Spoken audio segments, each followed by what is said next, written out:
Tax season is coming up, everybody. It ain't sexy, but it's necessary. And for years, I have been filing with BrassTaxes.com. Yep, they offer tax help for freelancers, artists, and as their website calls it, other nice people. The sooner you schedule your first appointment, the cheaper it is to file with them. So if you don't feel like you've been getting your money's worth out of quote-unquote free tax applications, head on over to BrassTaxes.com and schedule a consultation today. Let them know Billy Presida sent you. I'll get a little bit on the back end. BrassTaxes.com. Let's get to the show. The Handy is the first sex toy that's ever made me feel like there's a sure thing in the bottom drawer. If you have a dick, you need this. And we've got a new promo code, so listen up. Use code BillyValentine21 for a $15 voucher to add an accessory to your bag at thehandy.com. The Man Whore Podcast is sponsored by Alt Playground. APG is more than just a place to find couples to swap with. Alt Playground is a lifestyle community for all non-monogamous and sexually adventurous people to connect and share. And you know I started a profile. Join me over at altplayground.net. That's altplayground.net. Now let's get to the show. Welcome to the Man Whore Podcast.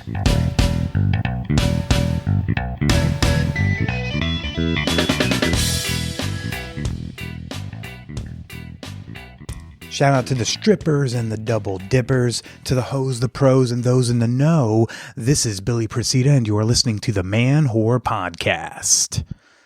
Ooh, felt smooth. That one felt good. We'll see how many takes this takes. Hi, everybody. How you doing? Welcome to the show if you're new. Welcome back if you're not. This week on the podcast, I have got on the illustrious, the gorgeous, the hilarious, the industrious Marcella Alonso, everyone. Marcella is an online sex worker, though the term has changed several times over the course of her over 25-year career. Oh, this is a blockbuster of an episode. There's so much to get into with her, and I cannot wait to share her story with y'all in a little bit. But first, let's update you on this roommate situation. Holy shit. Those of y'all who maybe showed up just for Marcella, you may be skipping forward. Otherwise, welcome to my fucking world that I'm in my basement in Bushwick. Yeah, so as some people have been picking up on my social media and I've alluded to over the last couple of weeks, things in my apartment are getting just a little bit untenable. It's just getting a little petty over here. A little too passive aggressive for my taste. And so things have been tense between us kind of since the beginning because she's OCD clean and has this aversion to my existence. But the last couple of months have gone from that to like cuckoo bananas. And I say cuckoo bananas because I was once told that crazy is offensive to say for people with like certain mental illnesses. And that instead I could use a term like cuckoo bananas. Now, I haven't ever been diagnosed with any sort of mental disorder that someone might label as crazy. But, I just gotta imagine if I were, cuckoo bananas feels so much more offensive than the word crazy. I don't know. Call me cuckoo bananas, but it seems weird. Now, I preface this with saying there's a lot of stuff. It's all like micro this, gaslight that is a series and pattern of behaviors. But I'm going to point out one of them as a good example, but I promise you this is not about a bottle of Pam. I am not crazy. But a couple months ago, I bought a bottle of Pam and I put it, on the counter next to the stove. I started noticing early on that it kept getting moved into this cupboard. This cupboard, by the way, is where all of Billy Presida exists in the upstairs portion of this apartment in the kitchen. Early on when she moved in, because she moved in late, she started reorganizing the kitchen and she took anything that was mine and she put it in this one cupboard. So as if we could say, I almost totally forgot there's an old man who I think has a gross body living with me, unless I open that cupboard that I never go into. So I've been stuffed in the cupboard. So I noticed that the Pam ended up in the cupboard. So I put it back. I would notice come out again. I put it back. This happens for like a week. So then I see MJ in the kitchen one day and I say, hey, MJ, I noticed that the Pam keeps ending up in the cupboard. Is that you? And she says, yes. I kept like knocking it over. Now the Pam was next to a small butcher's block, a big ass bottle of olive oil and some salt and pepper shakers. Yet she's only knocking over my bottle of Pam for some reason. So bizarre, so strange. And I'm like, really? And she's like, yeah. And so I go, okay. I'm instantly giving up on trying to fight for where I want it, because I've already had like a half dozen versions of this be a repeated fight since she had moved in. So I'm just like, whatever. Hey, there's a lot of places we can put it then. Cool. Like, I'm open-minded to where we put the bottle of Pam. If it's important to you, just please don't put it in the cupboard, because I only use the Pam when I cook, and there's nothing that I cook in the cupboard. So to put it there specifically actually makes my cooking experience even more inconvenient. Yeah, whatever. And then the Pam ends up back in the cupboard. And then I just start giving up. I experimented with like moving the olive oil. I was like, oh, I'll move her olive oil into the cupboard when she puts the Pam in the cupboard. And then like after a week, I got tired of that, because I'm just like, I'm not 7 anymore. That's not fun. It's not the type of house I want to live in. And the Pam keeps coming out. I put it on the counter. She puts it in the cupboard. Back and forth, back and forth. So last week on Wednesday, MJ moved the bottle of Pam 4 times. Like after the second or third time, I started texting our other roommate, which is her best friend. They moved in together. They're in the same grad school together, right? So I texted her. I was like, oh, look at MJ moving the Pam again. I'm trying to find humor in it because it's so childish, but it's also like a pain in my ass. Because again, it's not just the Pam. It's just like there's a whole bunch of Pam-like situations going on. So then I just end up, after the third time, I just go and I go into our other roommate's room. And then we have a conversation about what's up with me and MJ. And I'm like, I don't know what's up. We both established that I am living up to the expectations that I warned everyone about. I'm a little loud. I talk about sex. I sometimes will come for money. And I'm a little messy, but I totally clean if you tell me to. She affirms that like I am living up to the cleanliness standards that they have set. So there's no complaints there. She's like, I'm okay with the bottle of Pam being on the counter. So I'm not being outvoted on Pam placement. But also she says like, hey, she won't even talk to me either. She's not even telling me why she like hates you. And all I've tried to do is be nice to this girl since she moved here, right? Like, because I know she's in a new city.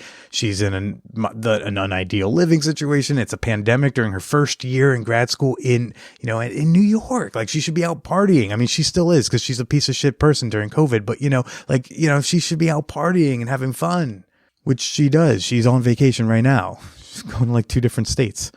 But she's like, yo, she won't even tell me. I don't know what's going on, but like I see and affirm the things that you claim are happening. I'm like, okay, cool. I'm glad to know I'm not cuckoo bananas. She's like, no, Billy, you're not cuckoo bananas. Maybe a little crazy, but not cuckoo. I say, thanks. So I walk out the door, and then I look to the counter, and I felt pretty cuckoo bananas because the Pam was gone for a 4th fucking time. So I go to the cupboard to open it and then like text our other roommate a picture and be like, haha, and it's not in the cupboard. And I'm like, did this bitch hide my bottle of Pam? Are you 7? What? Who does that? This is absurd. This is actually like being in college again. And I didn't even get pranked that bad in college. It actually felt like being in high school, boarding school with troubled kids. Because that's the type of place I went. But I'm like, fuck it, whatever. I don't even want to bother like looking for it. I don't want to give her the satisfaction of seeing me like on my hands and knees looking for shit. I'm not going to play your game, bitch. And then I had therapy. I had group therapy, and I had this group of dudes telling me like, assert myself and like be, and state boundaries and things that are, this is going to happen like this. So I was like, all right, cool, I can do that. And then, so the next morning I took a shower, and then on my way back from the shower, I stopped at MJ's room. I'm like, MJ, where's my Pam? She's like, I don't know where your Pam is, Billy. She's also, by the way, like calling me fat and gross without saying like, hey, you are fat and gross. She'll just, she's just like looking at me and saying like, ew, gross. But she's like doing that thing like with her eyes where she's like calling you a fat fuck, but she doesn't say what the words, but she makes sure that I know that she eyed me from toe to head and disapproved. And the fucked up thing about like hot 23-year-old girls is that like you kind of want to impress, like even when you fucking hate their guts and you don't want anything to do with them. My group therapy said like, do you want to have sex with her? I'm like, no, she's a fucking monster of a human. I don't care what her body's like.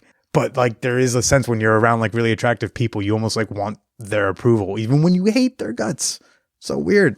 So I was like, why am I letting her hurt my feelings with her eyes? No, but she's like, I don't know where your Pam is.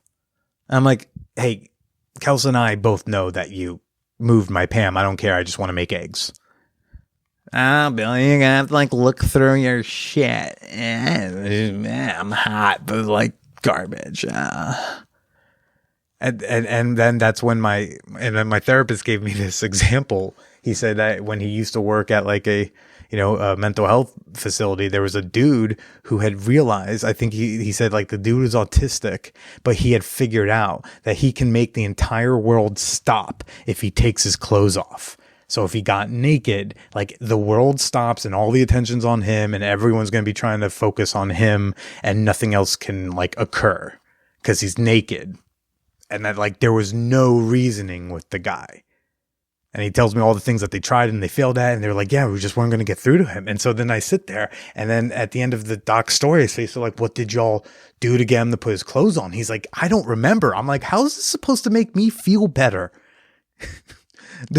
You're supposed to tell an anecdote to relieve me, not to ensure that like, yeah, dude, it does not get better. Dan Savage was wrong. He's like, it does get better when your lease expires. Good job. So I'm just like, oh, this bitch is just whatever.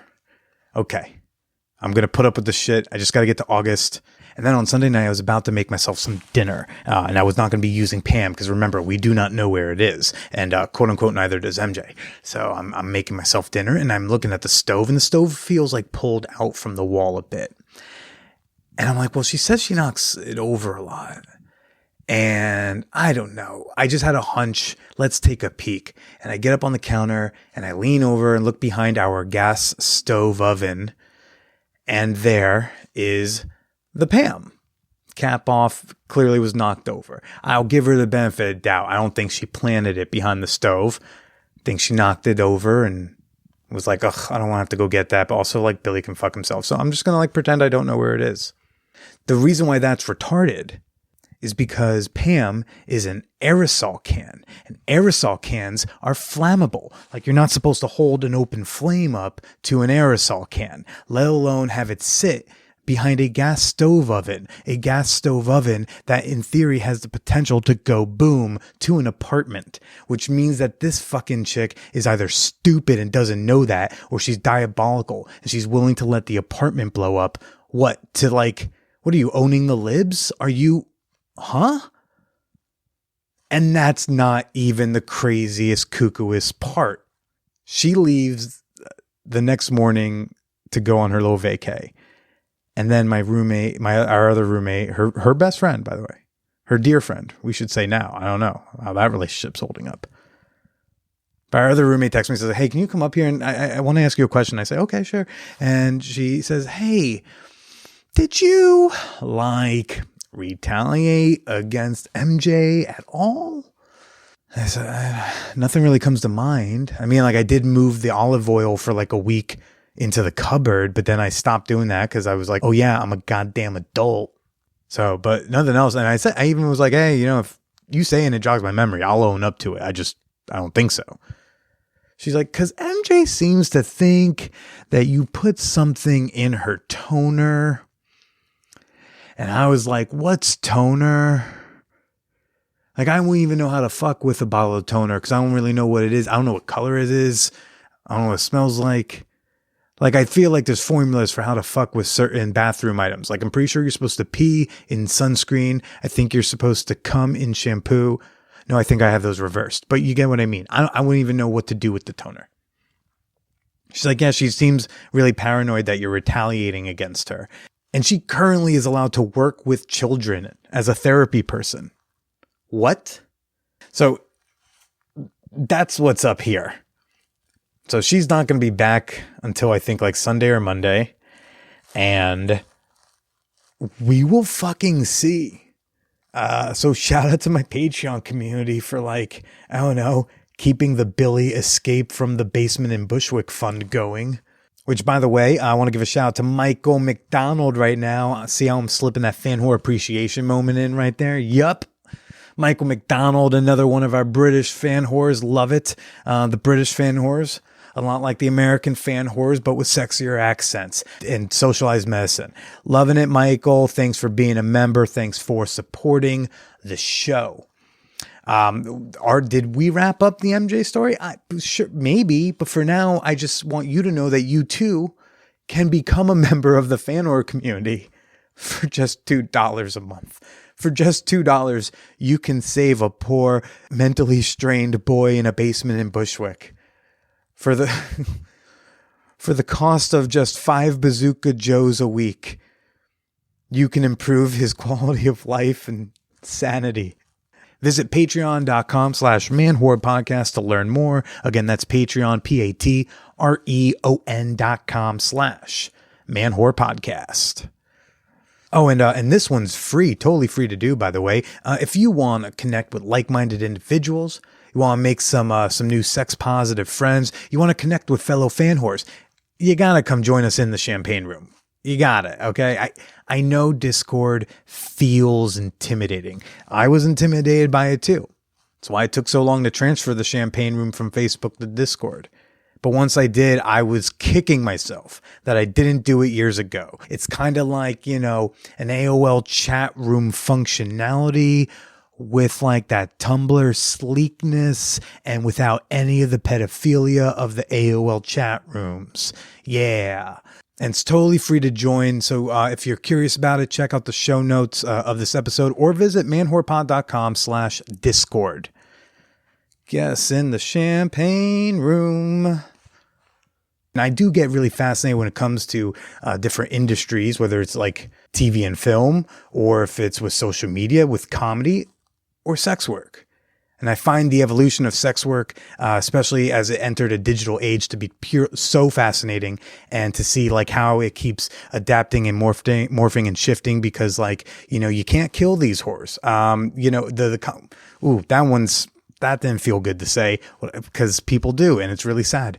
What I meant to say is you can't kill the concept of the whore, okay, the professional sex worker, okay, the hoe. The oldest profession, right? Okay, it's always been around and it always will be.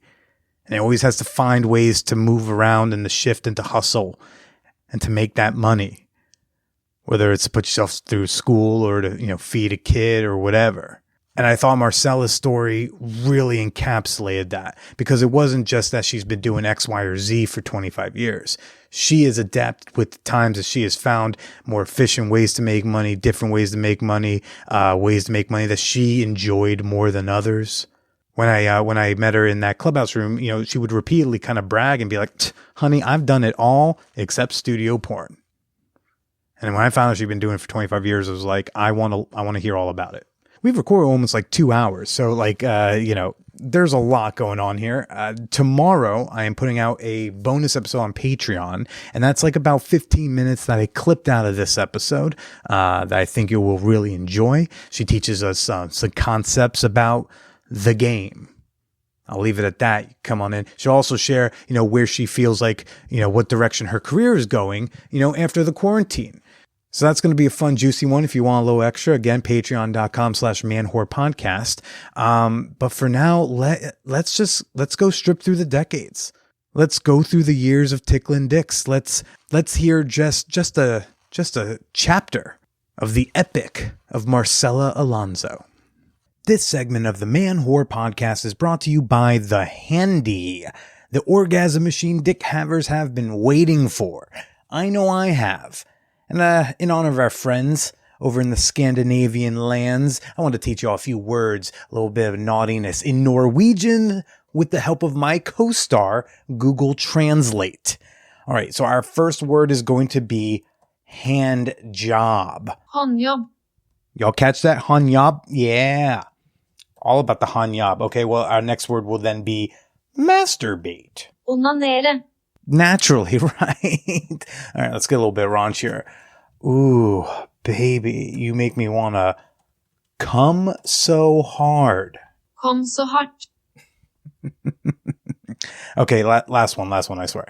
Slap my ass and call me daddy. Släng mig och kall mig pappa. Yeah, the handy makes me want a gal to slang my call and call me papa. If you had just one sex toy, just one, for your solo sessions, this is it. It's the beginning and end of your search, okay? So visit thehandy.com and use promo code, you got a pen, Billy Valentine 21, Billy Valentine 21 for a $15 voucher for a free accessory. What does that mean? That means like it could be an extra sleeve. You get some lube on the side. You definitely want a lot of lube with this toy. Maybe a cock ring to just add some extra sensation. So again, get your handy today with code Billy Valentine 21 at TheHandy.com. I know it's a long code. I'll have it in the show notes. I see a post-vaccine era on the horizon. I wonder who's going to be joining me over there. And who's going to be joining me over at altplayground.net. Yup, because that is the only lifestyle site you're going to want to be on when that horizon arrives. To quote our esteemed friend of the pod, Andrea Allen, you're gonna be fucking, you're gonna be sucking and fingering and orgy doming and squirting and dog collaring. And you'll want to connect with like-minded sluts to do it all. APG is filled with experienced lifestylers and serious newbies. Yeah, that's the thing. Putting membership behind a paywall, it helps keep out the riffraff and the flakes. When you join altplayground.net, you'll find out that the members aren't playing around. So prepare for your next non-monogamous adventure at altplayground.net. Let me guess. You know you should pay for some of your porn. You know it's the right thing to do, but no one site has all the different porn that you like. Wrong. HotMovies.com features hundreds of thousands of videos from all your favorite porn studios, featuring all your favorite porn stars doing all your favorite porn sex stuff. And now they're introducing Hot Movies Select Unlimited, their monthly subscription service giving you unlimited viewing time and unlimited reruns for their curated library of films. Just $24.95 a month to have all the porn you could possibly need. Yeah, they got enough. And use promo code MANWHORE for a bonus at checkout, and so they know who sent you. HotMovies.com, promo code MANWHORE. Now let's get to the show. I went to Vancouver right when Donald Trump was the president, and I actually stood there for about 2 weeks, and I was not very, I appreciated America, and it's hard to, I really appreciate America visiting there. I did meet various different types of sex workers, all very nice women, and the pricing structure was way down. Mm-hmm. What can you give us an example, like what an hour-long date might be? An hour, they weren't even doing hours. Some of them were doing 15 minutes for $50. Like literally 200 or 300 was the most. The cis Caucasian woman, they did get the most.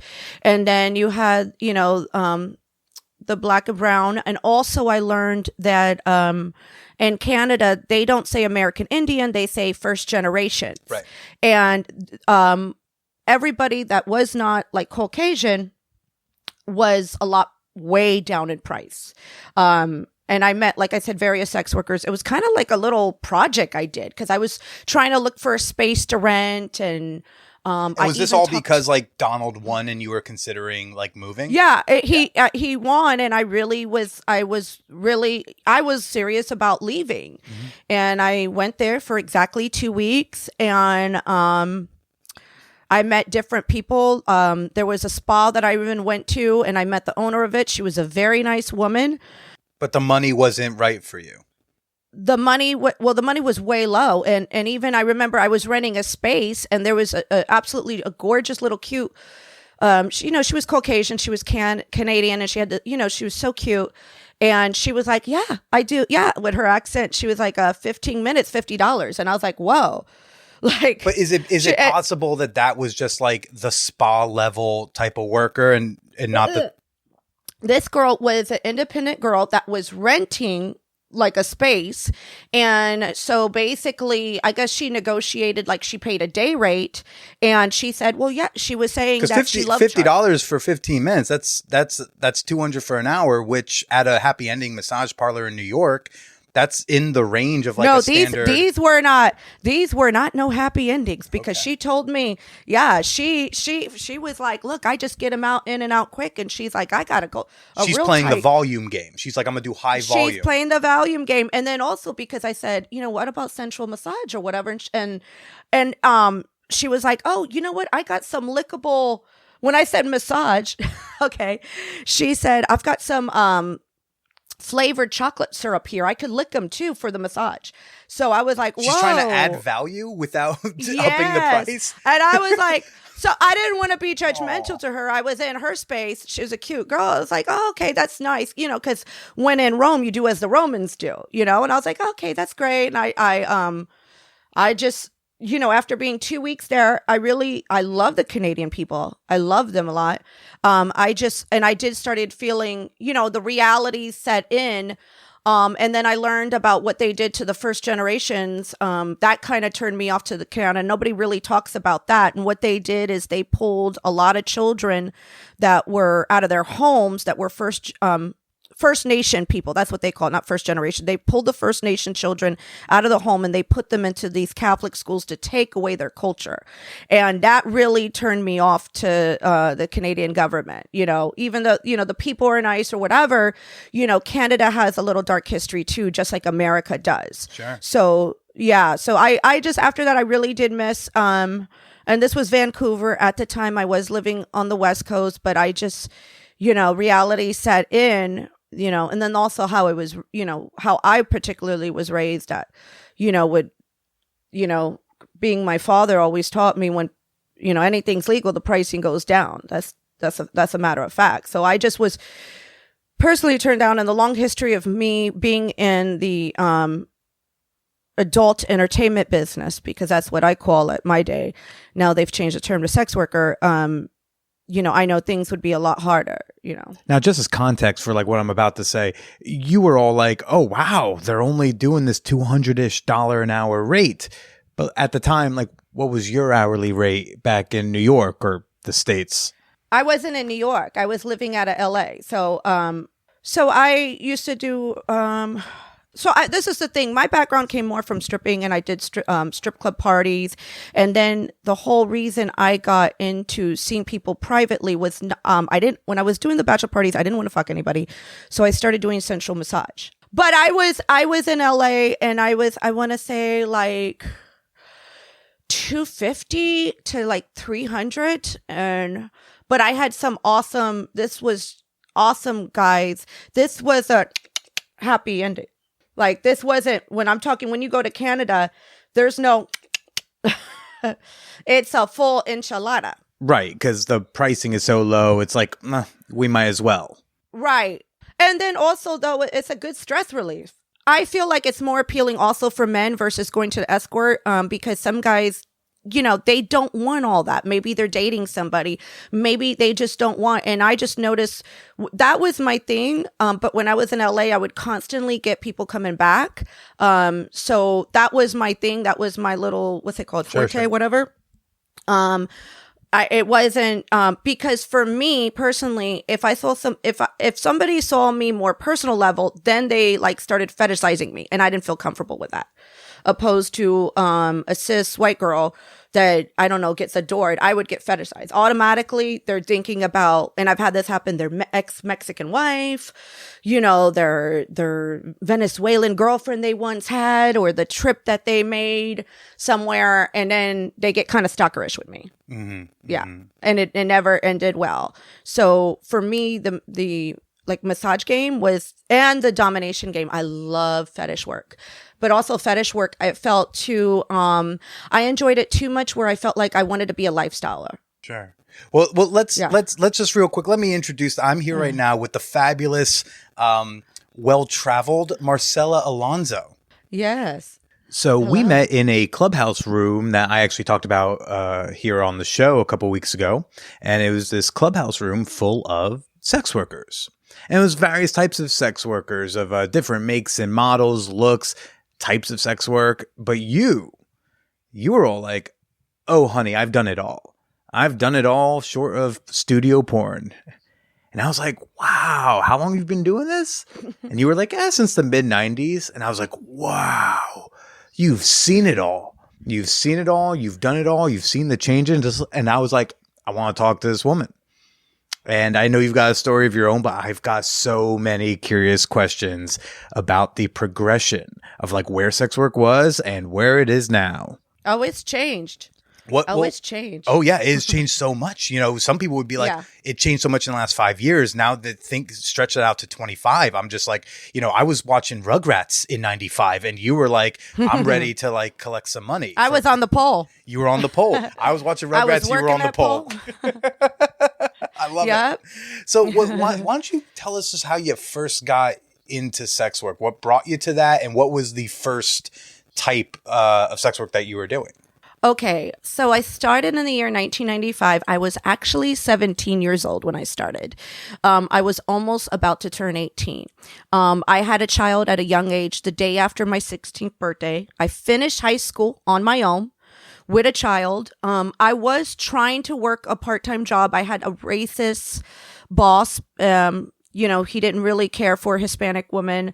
I was raised down in Florida. I was working at a pizza place and he would cut my hours. And he would, I would take everybody's hours. They would go out for Friday night. I would like, I'll work.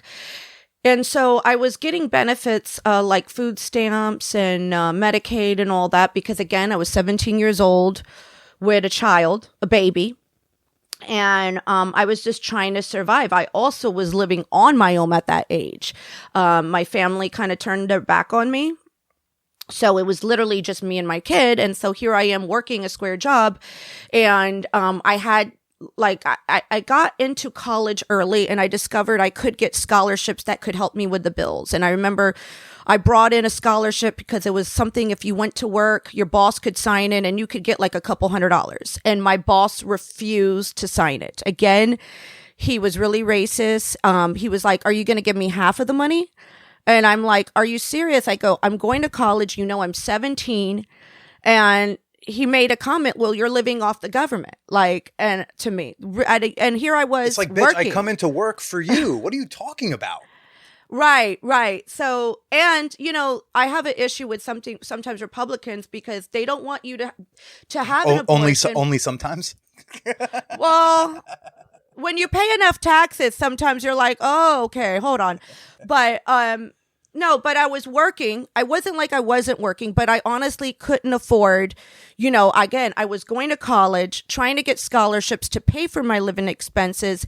And I had this boss that would just cut hours. So he wrote, because I had to turn in so I could get my food stamps and all that. They cut all my benefits because he said I was working 25 hours a week at like a waitress salary, which the following week, he gave me 5 hours and nobody was taking off.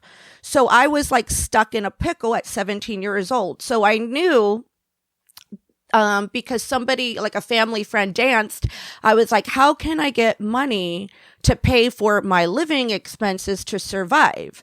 And I was very blessed to have this one particular job because I was actually turned down at McDonald's, which was right next door. What? They turned people down? Hello, I lived in Tampa, Florida, and Marcella, I was Hispanic. I've seen people who have no hands get hired by McDonald's. Right, but where I was living was predominantly Caucasian. Okay, so I was Hispanic. I'm Hispanic, and I remember I applied next door. Like I was applying at different stores. Had a Starbucks or back then there was no Starbucks, but you know that to give you an example of I applied at different jobs. You know, Sure. like not just it wasn't just I chose that. Sure. You know, that particular job that I had, he cut my hours just. Like totally. So I went into this club that it was called 2001 Odyssey in Tampa. It's right across the street from another club called Mons Venus, which is very famous. And I started working there.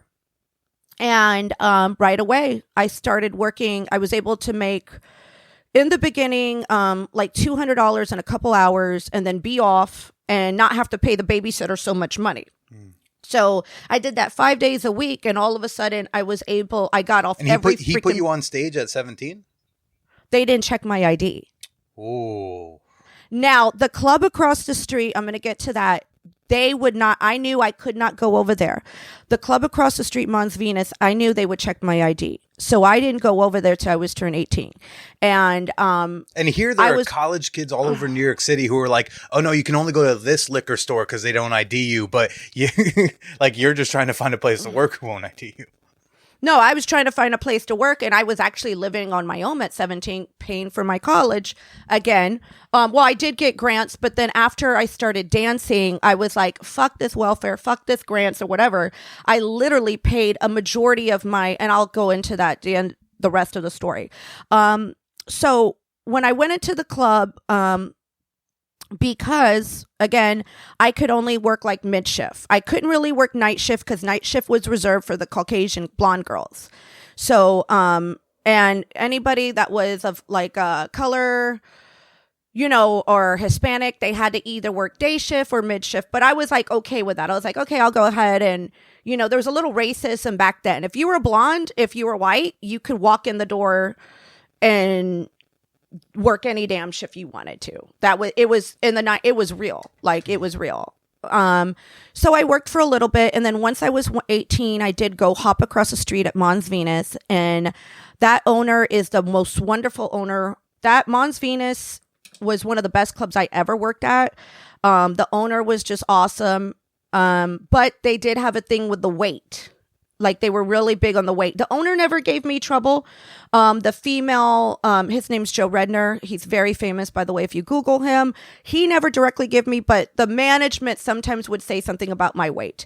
At the time, I was 5'4", 120 pounds. Like, I was small. I was real small. It's like, what more do you want me to lose? Well, I think it was a control issue with the management, honestly. I don't think it so much was my weight issue because I know the owner was picky about weight, but I don't know what. They're just finding a reason to say no. Right. But overall, that club has to be one of the best clubs that I ever worked at. With that, what makes a good strip club? Well, that owner, you didn't have to go pay like an upfront fee. You would just pay the management. You would they had a jukebox at Mons Venus, so there was like no hidden fees. At 2001 across the street, there was all this bullshit, different corporations going on. That's why I left 2001 once I turned 18, because first of all, they were kind of crooked to hire somebody at 17 years old. Okay, so right. I went with the more legit club right across the street, Mons Venus. And that one, like I said, like I remember I would just throw the manager $5 if I worked. It was like overall probably $25 to work, which is nothing low, And I did make way more money at Mons than I did at 2001. And it would just go from various scales, like, and I could also, when Mons Venus, I could go in any time of day or night and work any amount of hours. If I wanted to work 1 hour, if I wanted to work 8 hours, I could do that. So that club allowed me, and I really thank that owner of the freedom it gave, because my child, that club, in the 4 years I was there, I was able to save up for my oldest daughter's college fund for her first 4 years. I didn't know she was going to go after a master's, but how long did it take for you to make that much tuition money for her? Like in 4 years, but this is the thing, there was a program called the Florida Prepaid College Fund. And I don't know why at such a young age, I was like, I'm going to do this. And I put like probably only $8,000 in. It was very little to put in, but it covered her tuition for the first 4 years of her college. But I also, one thing I have to say about me dancing, I really didn't get into drinking or doing drugs probably till later on. And then that was a short period of time that I did. I was always sober. What? Yeah, which is rare. Yeah. Okay. Yeah. And so how long did you dance for? Oh God, the total period of time. Well, this particular stint, I'm trying to take us through. So when I was at Mons Venus, and what happened was, something went on where they started doing raids, and I think I was about 21 years old, and they were raiding at Mons Venus, and then I was like, fuck it, let me They're looking for prostitution. No, not looking for prostitution. Basically, the owner of the club and the mayor weren't getting along, and then the mayor made some law about 6 foot. It was a big fucking ordeal. Don't you hate that like two men's pissing contest fucks up your money? That's my whole career. That's been my whole my whole career is two men fucking up my money. My whole, like, everything, my vagina is men. If they want to fuck with, like, abortion, it's men involved, and women's decisions. That's my whole fucking career. It's nothing new. It's been happening. So that started when I was 21. When I was 21, I went down to Miami. I tried Miami a bit. I wasn't really crazy about Miami. But the thing about Miami, guess what? I could be freaking who I am in Miami more, meaning, you know, there was other Hispanic girls, where in Tampa, it was predominantly Caucasian. You know, there were Spanish girls. Did you did you change anything about yourself when you would perform in Tampa versus Miami? I felt more, I always dyed my hair blonde. Did you maybe like speak differently or dress differently for the white people versus? With the white people, I felt... For the white clubs, I always had to be super thin.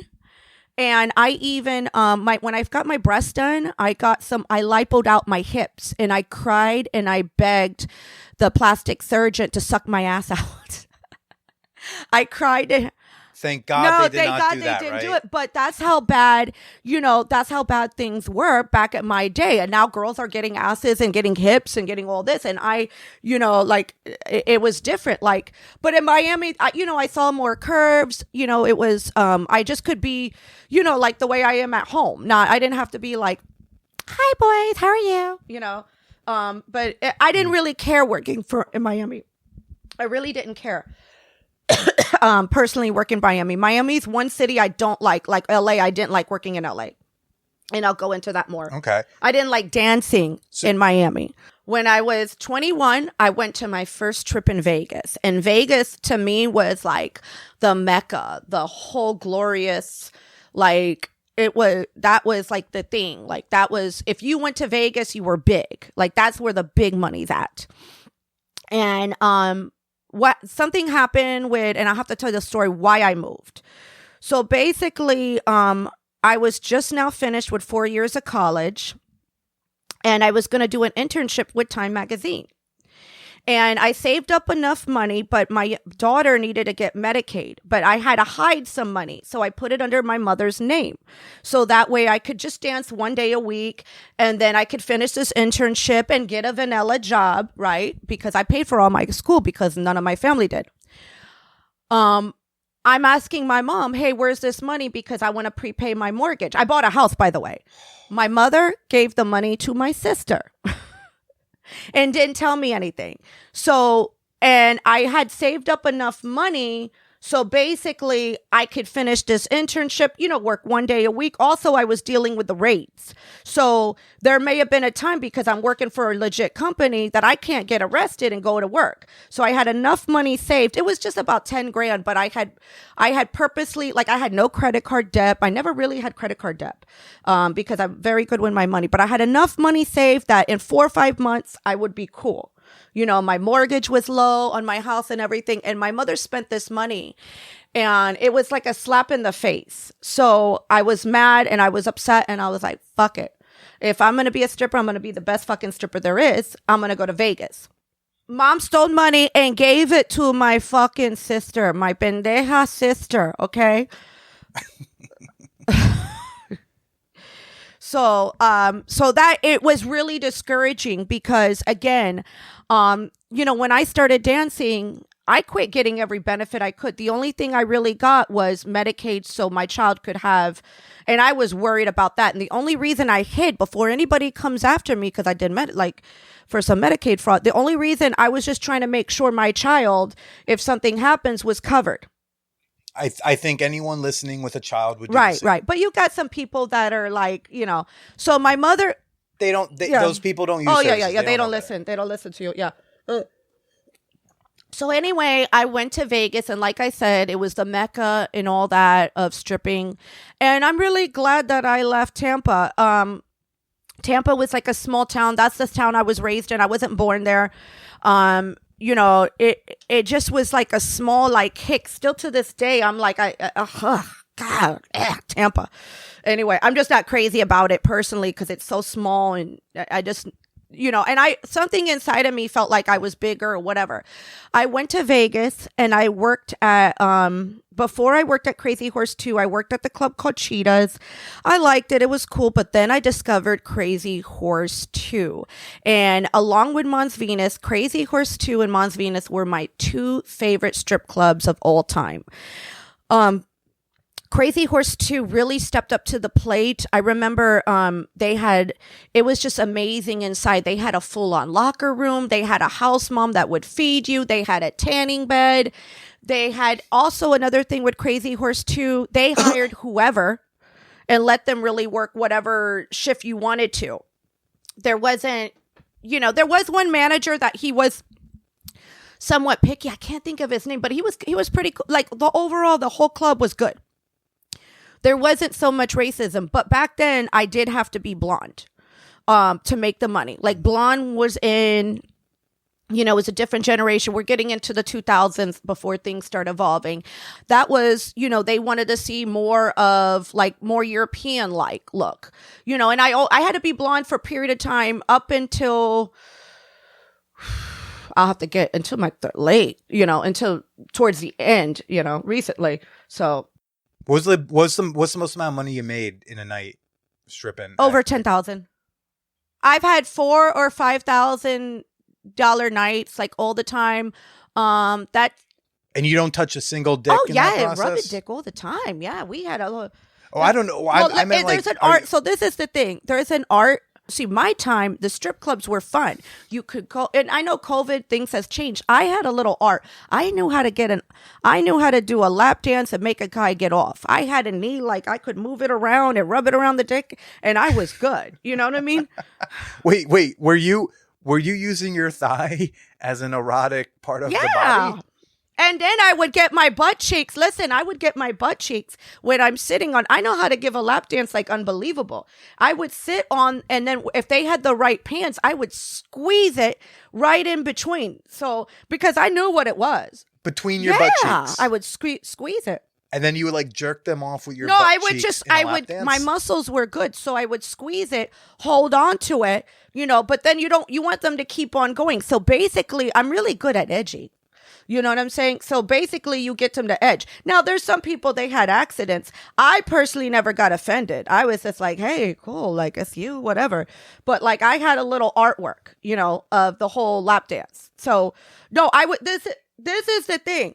And I'll tell you one thing. I'll never forget when I was in Tampa and I met my first like pro hoe. Okay. And her name was Shayla. And if you were going to be a hoe, you're going to be like Shayla. Shayla pulled out a bag and had all these like BDSM tools. And you know what she told me? There's different ways of tricking. You don't give the whole kitty cat out. Right. And she told me that because I listened. This is the thing. I listened to every older adult entertainer, sex worker, whatever. I listened to them. And there is an art of not just giving it away right away. And a lot of times people want to be teased. They want to be edged. They just don't want to like bust a nut right that second. They want to enjoy. Right. And if you pay $20 for a lap dance, you want to sit there and enjoy it a bit. If you go to the VIP room, you want to sit there and enjoy it a bit. You just don't want to like, imagine if you pay $200 to go in a VIP room and you nut real quick. Yeah. Or not at all. Or not at all. No, but you want the enjoyment. Plus also because I always had to work day shift or mid shift. I learned how to talk to different guys. People want attention. I learned how to, that's where like I like the Clubhouse app because, it's about talking, getting to know people. It isn't so much of, so I learned a lot of skills with the stripping. So, in Vegas, I went back, I had my daughter, during the housing crisis, I went back to Miami. I went to Miami instead of Tampa because I was like, hell no, I'm not going to that shithole. I lived in Miami for like 18 months, got tired of Miami. I actually tried doing real estate, which I got my real estate license. And I have a lot of family in Miami and they did not fucking help me at all. Like, again, I got my real estate license, did everything. My family, because I'm Cuban and Puerto Rican. So my Cuban side did nothing, and did nothing at all to help me get out of the career, whatever. And I did do real estate, and I actually was successful at it, but I did rentals because I saw it being more practical. And then right before the housing crisis, I have sort of this weird sense of. So you were sorry, but you were stripping for like about a decade. Oh and you yeah. were just Oh stripping. yeah. Well, yeah, stripping, but Nope, but you me, weren't. I would always listen. I always went to school, or B, I learned a trade. Like I learned how to deal cards. I always did something for a backup. I had an eBay business. I still have a separate vanilla business, vanilla job, not a business, a job that I do that I belong to a union. But I never. Yeah. Well, I'm clarifying. Like you're just stripping. You're not doing prostitution. You're not doing No. happy endings. You're not doing online stuff. No. You're just on Yeah, that I was pole. working that pole. Doing your clamping with the butt cheek trick. No, I did have like, there was time where there would people like I would do some BDSM work because a friend got me into that earlier than that. But the majority of my money came from the pole. You know what I'm saying? Like right now, 90% of my income, 85% of my income is, adult entertainment work. Sorry about that. Anyway, back to what I was saying, I did try doing to appease my family. Again, to appease my family that wasn't helping. I did get my real estate license. I studied. I did like sell somebody's home. I wasn't very much money. I say though, I probably made like under 10 grand when I did real estate, but I went about and I did it in Miami because that's where my father's side of the family was. And I didn't get any help whatsoever. I did it all like on my own. I got tired of that, and I just saw like something told me to move back to Vegas, right? And this weird intuition. So I went to Vegas, and all of a sudden, the good club, Crazy Horse 2, closed down. And then I'm working at this shithole, which is a nice club. It's still open to this day, Spearmint Rhino, and that's that club was. I just couldn't stand the shit they did to us. I actually sued Spearmint Rhino. Basically they would shake you down for money. I've been sexually assaulted by some of the managers, like I don't want to get into who's who, but I was sexually assaulted, forced to perform sexual service on certain managers, and it kept on adding up. I had back surgery, for instance, and all the bouncers were like coming with their hand open for my back, for my medicines. And once those medicines ran out, they started like getting in my way. Like if I brought in, I'll never forget, I brought in. When you mean medicines, you mean like Vicodin? Like they wanted your Vicodin? Yeah. So everybody knew at the time I had my back surgery. Bouncers included management. Now they want your pain pills. They wanted my pain pills. And as long as I was giving them my pain pills, they were being nice to me, letting me get to customers. When the pain pills ran out and then they were trying to shake me down, they were giving me a hard time. And I got tired of the shakedown by the man. It was that club was Spearmint Rhino, I endured so much abuse. That's why I did sue them. How'd you do? I came out in the class action. I did well. I sued them, and it was all. There's a lot of girls. Class action. It was some girls, but a lot of girls that I work with refused to be part of it because they were afraid they were going to lose their jobs. But I sued them. I sued Sapphires as well. Sapphires did something messed up to me too.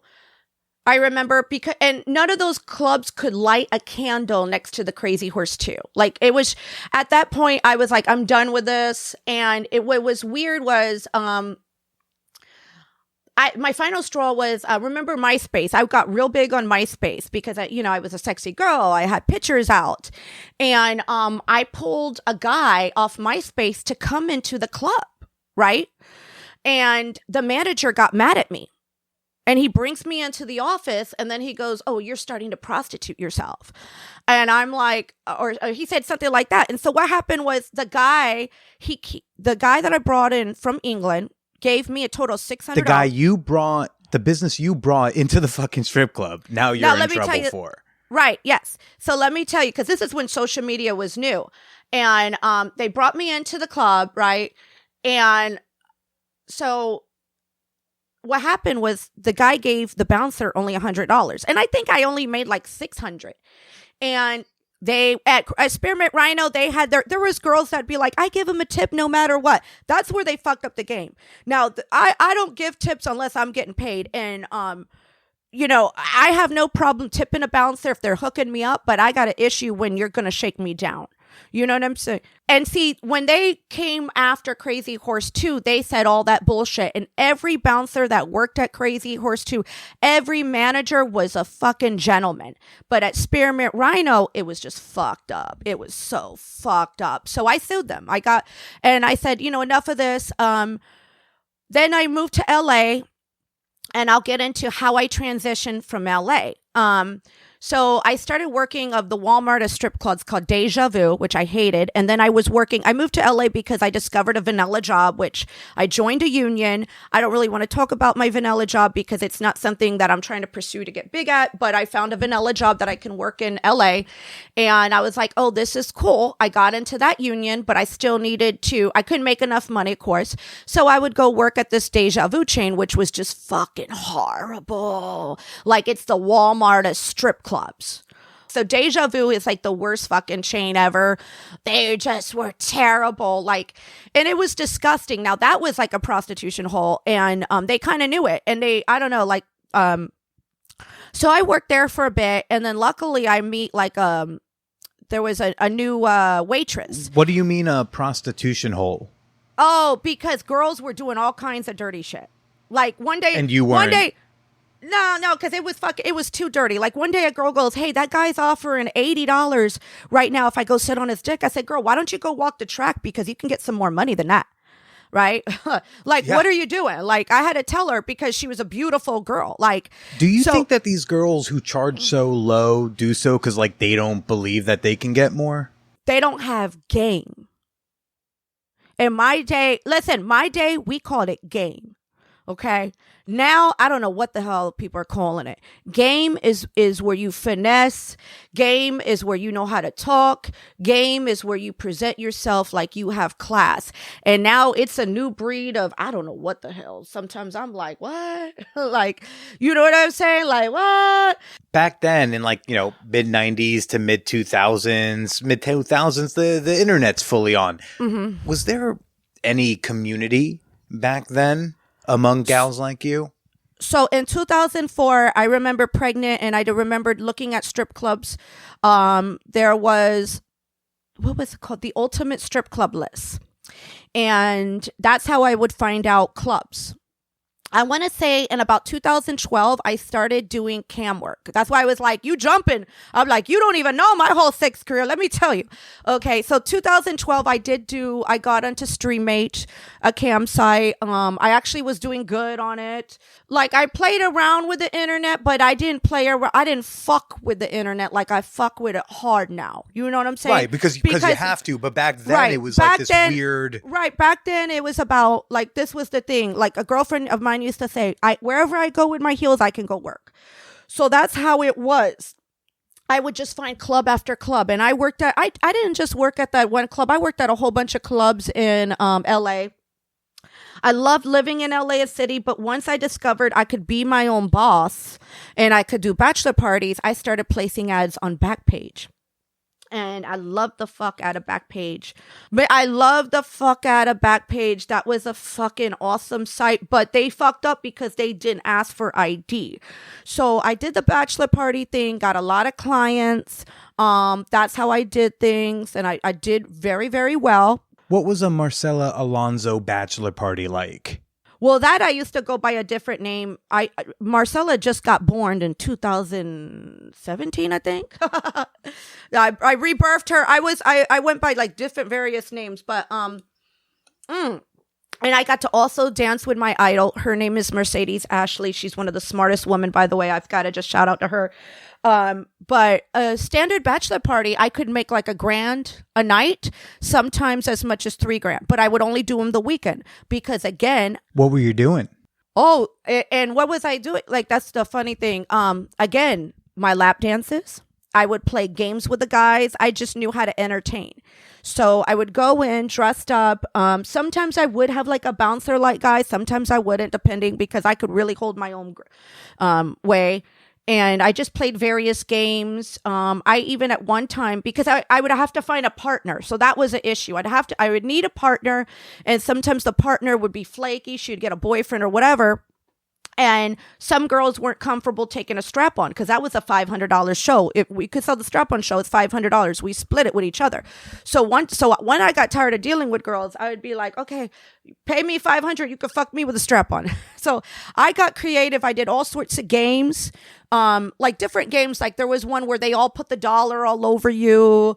Another one where we embarrass and then we end up spanking the Bachelor. So I would come in and play like 5 or 6, and there were dollar tipping games, but they added up, and it would kind of it was fun. And you know what? There was one bachelor party I did where a guy, his father was bedbound, and his father hired a girl, and he was so nice. You know, they paid me a couple $100. They were so polite. They were like, look, it's our father's birthday. He's been bedbound for so many years. Another time where like a father, his son was in a wheelchair. I did a lap dance for the son, you know, like, and a lot of them I've got fed. Because again, I was dealing with my community, the Latin community. So I'll never forget this Peruvian guy. He had a restaurant. He was a gay guy, and he hired me for his father. And then he fed me. And then he said, come to my restaurant. And then we became good friends. So a lot of parties I did turned into like family events. Again, I really do miss that Hispanic community of, in LA, because, you know, my culture is different than the Mexican community. It's very different, but I had some good experiences. I did have a couple where one guy tried sticking a bottle, and I turned around and I had to get the bottle, and I almost hit him because I'm a tough chick. He tried to stick a bottle in you? In my ass, but I didn't have, like, he went up from behind me, and all I did is I got the bottle. I said, game's over, motherfucker. Like that, put it right in his head, you know, because I'm like, and I left. What I felt is they just fucked up. Like I got my money and I left like that, you know. And I'll be honest, when I was in LA, the Mexican community treated me like gold. Okay. El Salvadorians treated me like gold. In a party setting, it was the white men. In a group, they were the worst. All of a sudden, you get a group of white guys, Caucasian guys, they're too good to pay for anything. You get a white guy by himself, he's paying the most. You know what they call a group of white guys? What? A world war. A world war. No, but those were the worst. But I'll tell you one thing. I have done a hockey team. When it comes to the only good ones were groups of white people I did a whole hockey team with a girlfriend of mine. That was good but they were all Canadian. And then I don't want to say the football team, and I've had some celebrity clients, but I don't kiss and tell. Right. It was very sad. One of my good customers died, and I don't even want to dare say who his name is, because the sake of his family still to this day. But I mean, if it's Rush Limbaugh, he can go fuck himself. No. I would fucking sell that shit. So I did a whole. I would sell that shit right now. I would sell that shit. Wear it. Buy a fucking. But if it's Kobe, you're like, hey, I pay my respects. No, it wasn't Kobe. Kobe, I think, honest to God, Kobe loves his Latinas, but I think he was faithful to Vanessa, and I believe that rape was set up. So that's my personal. I think Kobe was I had never heard. I heard about every other because of the girls. I heard every other ball player. I never heard anything about Kobe. So, Kobe, no. So what was I saying about the, a baseball team. I did a baseball team. Yeah. The baseball team. I'm not going to name the team, but they were gentlemen. I'm not going to name the team. And this is for the bachelor parties where you're doing the sex shows in front of them. Well, they weren't necessarily sex shows. They were games. We played games. You know, where I pulled out a dildo or whatever. And I always brought, you know what I did with a dildo? It was funny because I worked with another girl. And I said, girl, instead of cleaning it, put a condom on it. I bring condoms to put on my dildo because you can only clean that shit so often. So I always had and then if I'm going to suck on it, I put a flavor condom. That's the best. So you're your own boss. You're running this business. You're throwing these parties. How long did you do that for? Hold on. I got to count. Like about 4 or 5 years. And then I got enough clients from the parties. That's when I did more of the sensual body rub. But then since 2012, I've been on Night Flirts. Okay. And because I do have, now the reason I don't really push BDSM is I get too excited. I get really excited. I do. And As a dom? yes, I really do. Like Tara Indiana, who she's another one of my idol. There's only two women that I can give credit to. Tara Indiana was my teacher, my trainer. She's on Clubhouse now. Everybody needs to follow her. She trained me and she was an amazing woman. But when she was, teaching me and training me, I was getting very excited. Very, very excited, meaning, and I enjoyed it. I enjoyed tying people up. I enjoy, when I get submissives coming through, there's a sense of, I start fantasizing being with that I'm like, whoa, hold on now. I'm enjoying it too much. In the 2000s, 2000 to 2010, what was using the internet like as a sex worker in ways that people wouldn't know about? They had the Arrows Guide. Arrows Guide has always been the best one. I use Arrows as soon as I got into fetish work. I used it, and I would put my And what is it? Do you want to tell people? Arrows Guide. Yeah, but I don't recommend because now it's fucking complicated and shit. Sir, no. I'm not saying to recommend. I'm just saying so we know what we're talking Arrows about. Guide. Arrows Guide, and then Backpage. So, right, but what was Arrows Guide? Because a lot of people don't even Arrows know what that Guide. was. Oh, you don't have to explain the whole thing. Okay. You just got to say what it is. Oh, Arrows Guide is where you find escorts, where you find girls for BDSM. Posting site for massage. That's the one, but now shit's changed. So, I was pretty much my own boss. I kind of quit doing I kind of phased out doing the bachelor parties, and I was doing like the massage. And then I spent a couple years, I want to say 3 years, where I was actually like an assistant helping girls, but I stopped because I was like a period of 3 years where I didn't see anybody at all, and I was helping out more assistant work, and I stopped because of the new changes with Backpage and then the new laws, because the girls that I helped, all of a sudden they saw a decrease in money and they were coming after me like I was fucking doing something, and I'm like, oh, fuck you, bitch. And you were like, no, call your congressperson. No, I was like, fuck you, bitch. Guess what all it did? I was like, fuck you, bitch. Now I'm gonna come up, and I came back as Marcella to clean up. You came back out of spite? I can't. Yeah, because this is the thing. I'm helping. Yeah, I was like, "Fuck you, bitch." I'm now gonna come back in the game. I'm gonna take all your money. I said, first of all, you might have got me out of the game because I built up so many relationships with so many people. Like tons of relationships and everything, and I started helping girls. And. I was doing, things were going okay and whatever, money was good, but then shit was slowing down for people, and then they were coming at me, and I even had one girl come and threaten me with the police and extortion and all that. Yeah, she sent me, I kept the email to this day because I'm like, this bitch better not even fucking come to me. I never was like, oh, you have to or whatever, or do this. I was very fucking, very good. And I looked out for people's safety 100%. You know what I'm saying? But they wanted to be ungrateful. They were like, you're going to bring the bitch, you're going to be. I'm Michael Jordan. I'm going to come out of retirement again. And I'm going to go play for the Wizards. And I would say stuff. So this is the thing. I would say stuff like, again, this is during when Donald Trump, hey, don't talk about politics with your client. That's going to start an argument. There's some things you can't, you know what I mean? And I know how men bottom line want to have a good time. They don't want no drama. They don't want no issue. And honestly, you have to enjoy what you do for a living. And I wasn't enjoying dealing with women. I enjoyed dealing with men. When I did my bachelor parties, I enjoyed it. When I saw guys privately, I enjoyed it. I always do stuff what I enjoy. I don't fucking cross the boundaries, right? When I danced, I enjoyed. I love giving a lap dance, okay? I enjoyed it. I love getting these nice hot guys and grabbing their dick and fucking sitting them down and giving them a lap dance. But so after I was assisting, because again, I got out of the game for a little bit, and then they started whining and complaining, and they're coming at me. I said, uh-oh. And Marcella was born. So, and when Marcella came on, all of a sudden I discovered a site called OnlyFans. I didn't know what the hell it was or whatever. I said, let me get on this bitch. And you hadn't done any online work since the webcamming, right? Right. I really didn't do online work. I kind of was, like at that point, I developed. Was there like an attitude about online sex work in the 2000s? The way online dating was like, oh, okay. I'm not going to do that. Let me get there. I kind of was still seeing people, and then and again, I was something inside of me, that thing to get up and move happened again. Okay.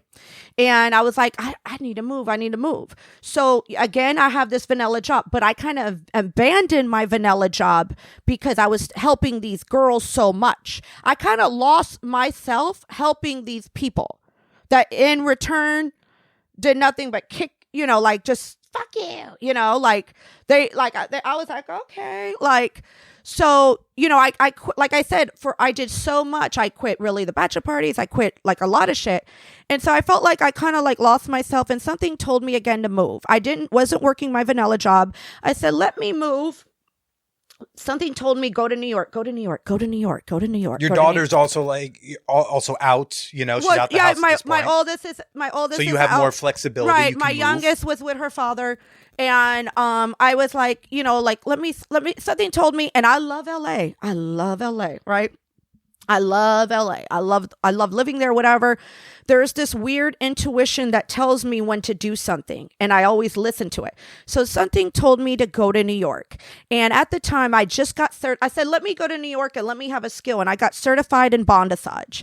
And I didn't really practice it in LA so much as I wish I would have, because I think those guys would appreciate. But I came to New York, and again. And then I started fucking around with the OnlyFans. I didn't know, I was fucking around with it, but I was like, oh, this is cute. It pays my fucking Arrows ad so I can do the bondage or whatever. I really didn't know too much about it.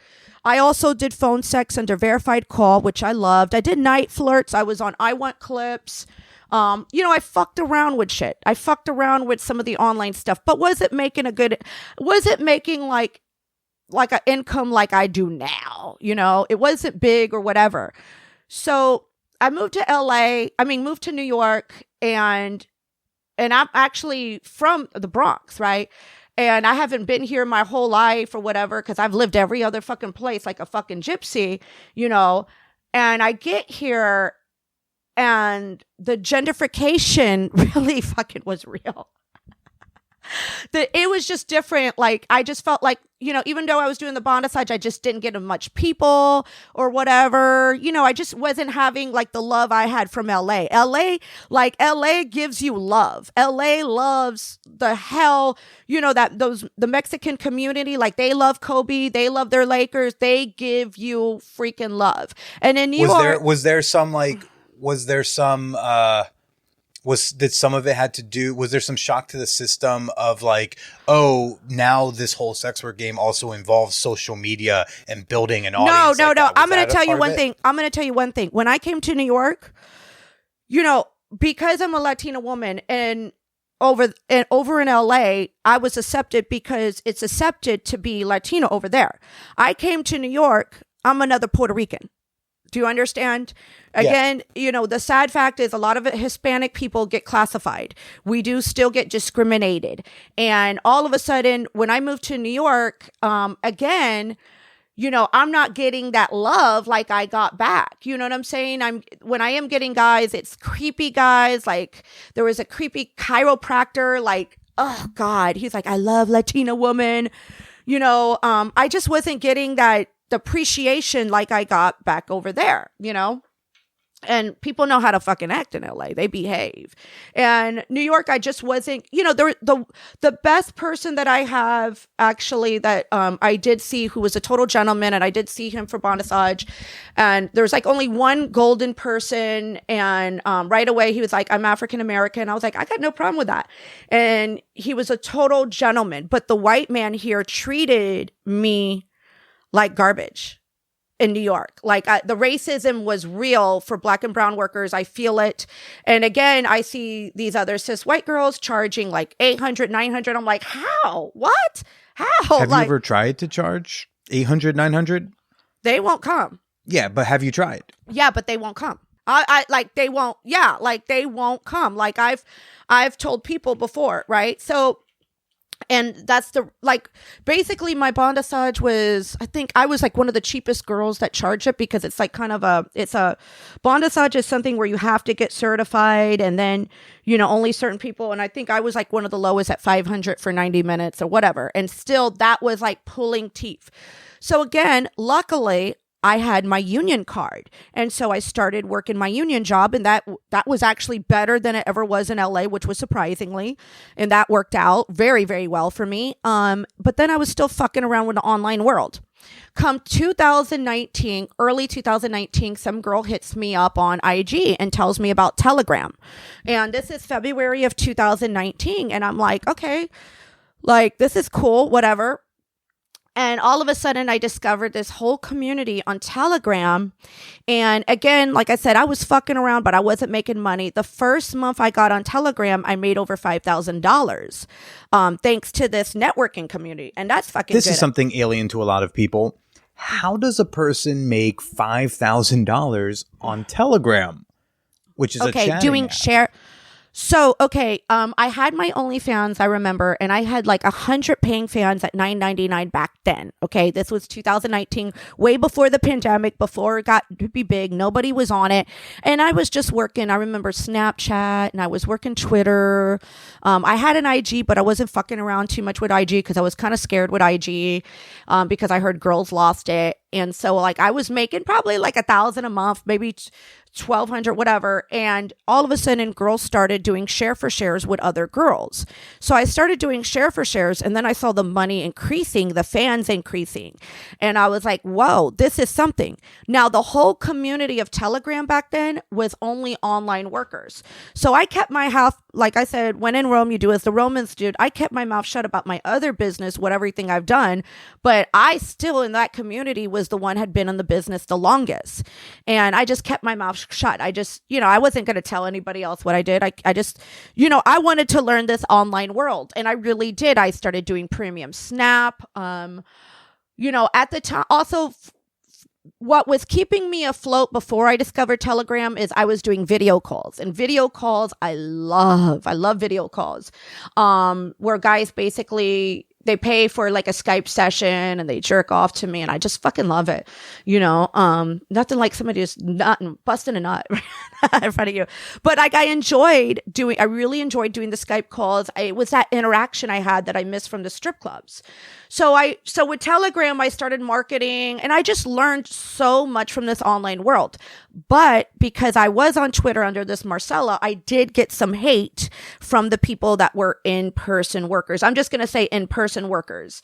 I got little sneers like, oh, you're nickeling dime your clients. I get the full, it was funny. Everybody that was kind of hating me now has an OnlyFans page. I just separated myself because my thing is I always went where the money was at. Like, why am I going to sit around and why am I going to sit around and not make no money or do this when I can make for sure money? And every month my money was going up. With the online work. With the online I work. imagine you were making way more than you were doing any of the massage in a month. Well, no. Oh, okay. You don't know what I was making money. We ain't going to talk about that, but I was doing good. Look, in LA. It is funny you say that there was like this pushback from in-person workers against OnlyFans the same way like comedians, there was pushback against TikTok. When TikTok started, we were like, you're going to do TikTok? Come on. It's not even comedy. Now that's all the comedy. Comedy is only TikTok now. Right. Same thing. So same exact bullshit. So my thing is I'm going for, and see, to me, it's a fucking, it was just easier to do online. It was so much fucking easier. Like you just market with other people. I could stay in my house.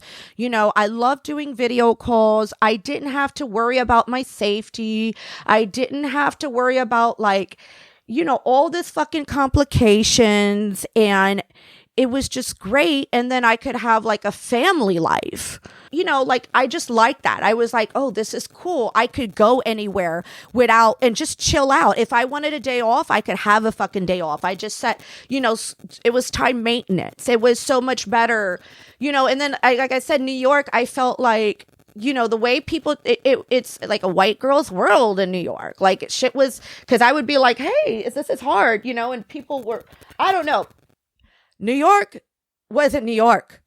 I was like, what the fuck did they do to New York? Like there's the last OG when he arrives in Brooklyn. He goes, what the fuck happened to Brooklyn? That's what I was like. What the fuck goes on to Brooklyn? So that's how I felt, honestly, because it wasn't like, it just wasn't straight out. It wasn't so, it was genderfied, you know, like totally fucking genderfied. And so I did the online work, and way before the pandemic, and the money was just multiplying and all that. And I just learned how to, you know, I learned about the terms of service right away. And, you know, and then I just said, hey, this shit just doesn't make fucking sense. Why am I going to say, so I kind of quit the in-person work altogether just 'cause I didn't want to fucking do it anymore. I'm like, it's not as cost effective. It wasn't cost effective. It was, they're never going to pay me what I'm worth. And if they want to pay you 10 grand, I'm sure you would probably be like, I could do that for 10 grand, but there's no need for you to hustle $300 appointments. Like, if anybody wants to come forward and give me 10 grand, I'm open to it. But she's like, I will fuck the ever loving shit out of you for 10 grand. But in reality is they just don't fucking come through, you know, with online work. You are marketing the world versus your city. Mm-hmm. So I'm not going to sit here and just go hang with everybody in New York. Okay. I can live in New York, but now I'm in a network worldwide, you know, and I'm going to tell you one thing. When I went to New York, I didn't even get the love from other girls. You know what I'm saying? I felt like it was just weird. Like I never felt, I just didn't feel the love. Like though. You didn't feel part of a community?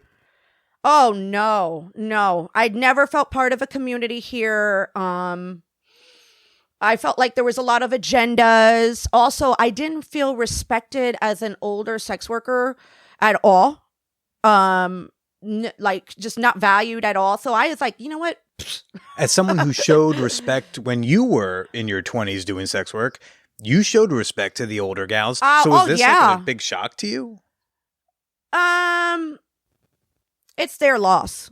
Their loss. They're not getting that knowledge. Because when the pandemic first happened, I opened up to try helping some in-person workers, and I went to this organization that rejected me very badly, an unnamed organization. Does it happen to have 4 letters and then Brooklyn after it? Ayos míos. But the way they treated me, you know what I'm saying? The way they treated me, these people treated me, and I'll say these people because I don't know their pronouns, but you know, I just didn't appreciate as an older sex worker, and I certainly didn't appreciate as a Hispanic woman that you say you're supporting the Black and Brown community, because what I was willing to help was with the Black and Brown community, because we do need help. And I feel like there's a lot of, was it white slavery? Was it not white slavery? How you say that? White describe it. Salvation, where the white people are like, oh, black, like they say Black Lives Matter. It's like how you say it, white I can't. Where's it called? Are you talking about performative allyship? It's a term where white people are like, yes, we're gonna take care of you and this and that, but it's they're showing face. I think you would call that performative allyship. I think. Like they're being an ally, but they're only performing. There's another thing, white salvation or something like that. White salvation sounds like the villain's end goal. I said white slavery by accident, but I didn't mean that. But this is the thing. Listen, this is how I feel, and this is for all my white people out there. You need to start closing your mouth and opening your ears and let the Black and Brown community speak. And before you push an agenda, listen to your Black and Brown community before you start pushing agenda that you feel like you're doing correctly, because that's happening too much, where we're not being heard. And I've tried saying that to certain people and nobody's like listening to me. You know what I mean? But so I went to a certain community. I was willing to like, hey, do a seminar, coach, whatever for free. Okay. And I got totally rejected because that's not that person's thing. But what I'm trying to offer is not for that person. It's for a community. It's to help a community. And I'll be honest, when I got on Telegram before it got popular, you know who I saw profit the most was the Black and Brown community. I saw a lot of African-American women that were making a ton of money, doing very well. without having to see people in person, where in person work, they wouldn't profit so well. So I saw the fact that I could come in and help people, let me do this during this time, because I had a whole year up in the game and I already was doing and very everyone's well. going to have to transfer over because it's a panty. Right. So I was willing to help. Again, I got rejected.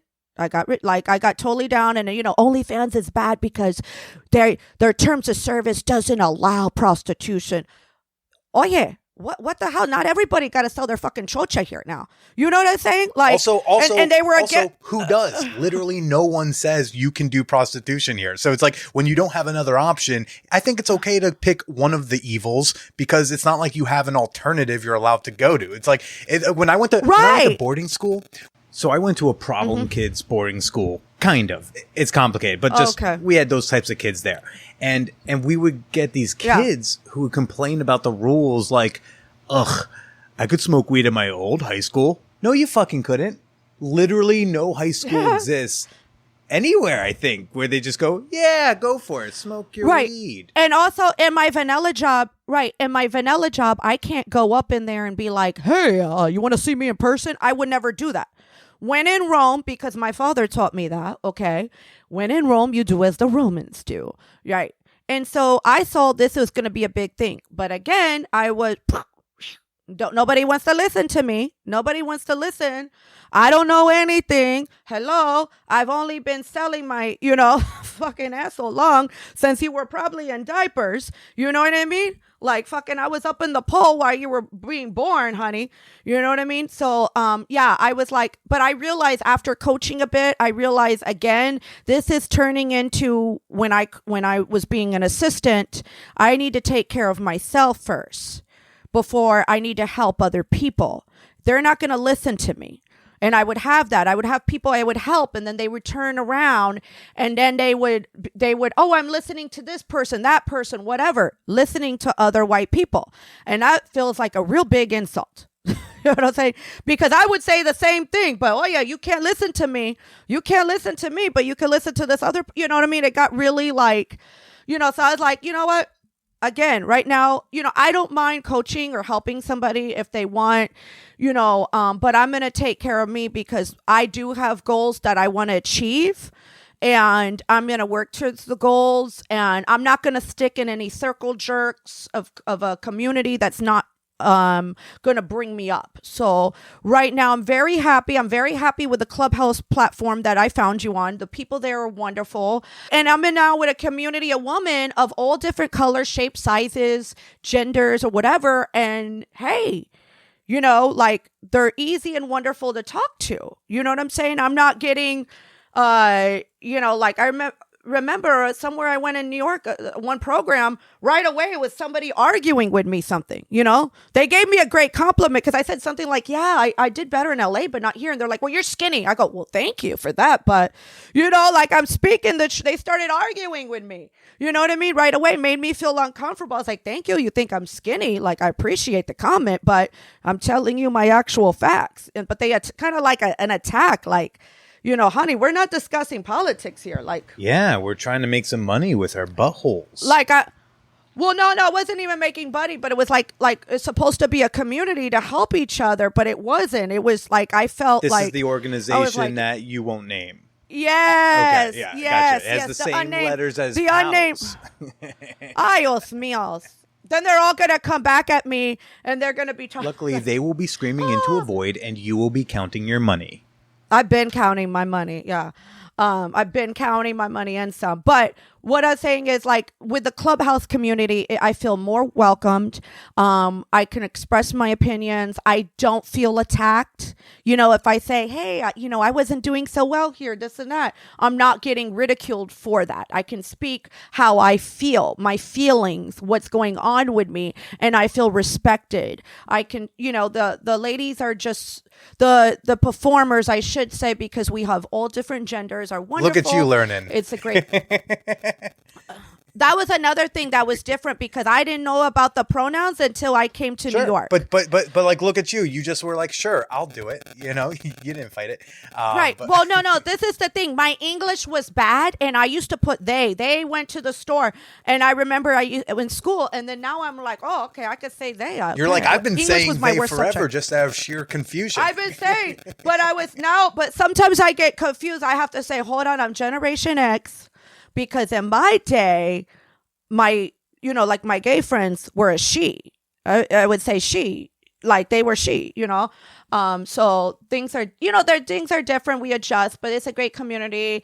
And I really love, I love my fans. I love what I do. I enjoy it. Like I'm looking when I finish this interview to go back to work to do some stuff. And I like the community I found with Clubhouse. And yeah. I wanted to say, folks, Marcella is like the hottest MILF type that you could like ever want to interact with on the internet, And you said that you have like a huge clientele with the younger guys. Oh, I and love want my them to younger come guys. Check you out. I want them to slap you Oh, with their yeah. credit I cards. love my younger. Oh, yeah. I want them to slap me with a cock through the Skype shows. That's what I want. Well, Marcella, where can people go to find you and do all those things with you? You can find me on ilovemarcella.com. That is my OnlyFans. Want to chat? Want to sex? Go to marcellasobella.com and go ahead and join my IG at marcellasobella. And I love my young guys. I love my Latinos. Oye, papi, ven aquí. I love... Oh, yeah. I will have a link to all of those in the show notes of this episode, everybody. Please go follow Marcella. She's fantastic. Obviously has a lot to say. So there's a lot. So you should follow her so you can hear it all. Marcella, you are a delight and a pleasure. And I hope you hit your retirement goals as soon as possible so you can enjoy yourself. But why don't you go ahead and leave some people with some blue balls and say goodbye to everybody. Bye, everybody. Don't forget to come, and I'll make you come real good.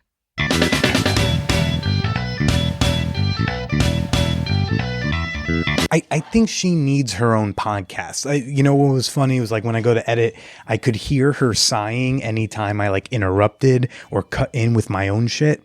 And I don't know. I know I interrupt a lot. I'm working on it, but it's also my fucking show, right? So, but you could hear her like frustrated that like she was not the only one talking, but she has so much to share. And I'm just like, lady, you need your own podcast because I would be your first subscriber. Lady's got some stories. We may have to have her back.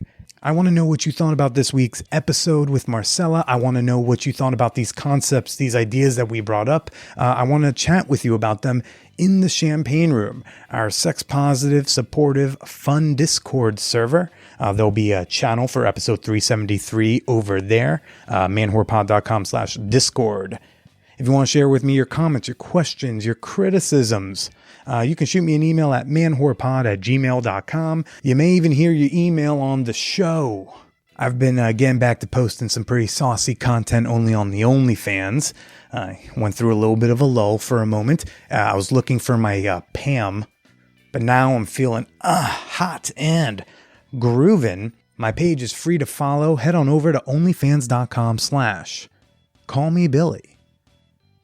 And one more time, all my $5 and up fan whores are going to hear some more of Marcella and myself tomorrow on Patreon. And you can gain access to that and over 200 bonus episodes at patreon.com/manwhorepodcast. That's Patreon, patreon.com/manwhorepodcast. If anyone was thinking, by the way, why don't you prank her back? I don't want to, but gosh, do I love to fantasize about it.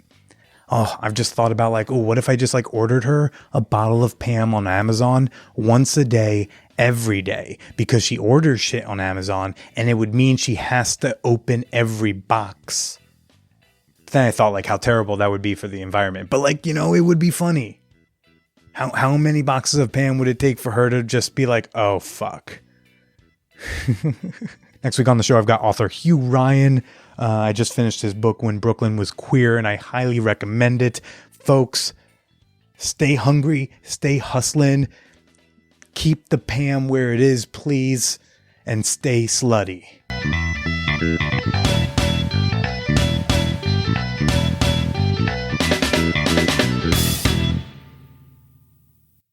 HotMovies.com has long been an ethical and affordable place to hashtag pay for some of your porn. Now with Hot Movies Select, customers gain access to unlimited viewings of tens of thousands of additional films from all their favorite studios for the low price of $24.95. Visit HotMovies.com, click Select Unlimited, and use promo code MANWHORE at checkout so they know who sent you.